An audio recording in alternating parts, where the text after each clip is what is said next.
Խանգարողը չեմ կարող ասել ուղղակի լուրջ է այդ խանգարումները, որ այն խոսքերը, որ նախագահ Ալիևն է հայտարարում է այդ հանդեպ, օրինակ Սևան Ալիջի անվան վերաբերյալ, որ այսպեսի մի բան է քարոզում, մինչդեռ ինքը այդ ստորագրելով օգոստոս 8-ի այդ համաձայնագիրը այնտեղ խոստացել է, որ Հայաստանին ավեց քաղաքական հակահայ քարոզություններ չշարունակի, մինչդեռ անում է դա։ Հետո գալիս է հասնում այնտեղ, որ մի քարտեզ են հրատարակում, որը Պարսկաստանի Հայաստանի սահմանի քարտեզն է, սա պարզ սովորական քարտեզ է, ոչ շատ պարզ երևացող գծերով, որտեղ շատ փոքր է Սկեպանովը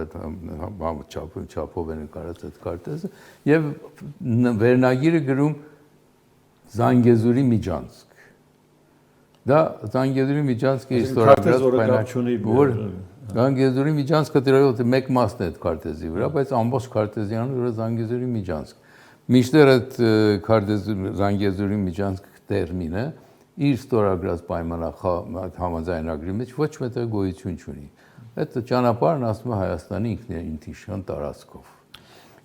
Եթե քարտեզը նայում եք, Պաշտոնյաներ կան, ասում են մի նեղացեք, դա մեր տերմինն է, օգտագործում։ Շատ լավ։ Բայց եկեք տեսեք, որ մեր ընդդիմությունը այդ վերջացրել է, որ դարձել է, այսպես ասած, մեծ պատմություն։ Տեսեք Ադրբեջանը մերոնք համաձայնել են, որ Ադրբեջանի միջանցքը տան։ Փոխանակ մեր ընդդիմությունը այն գործն անի, որ պարոն Ալիևին եւ իրենց այդ իշխանություններին, որ հրատարակել են այդ քարտեզը, ողոքի, այսինքն ինչու եք ձեր համաձայնագրին ստորագրած թղթեր պայմանագրին, համաձայնագրին հակառակ նման անուն դրել այդ քարտեզի վրա։ Հայաստանի ներսում ծրում տարածում են այդ, որպեսզի դժգոհություն առաջացնեն Հայաստանի հետ։ Հիմնականում դա է իր պատճառը։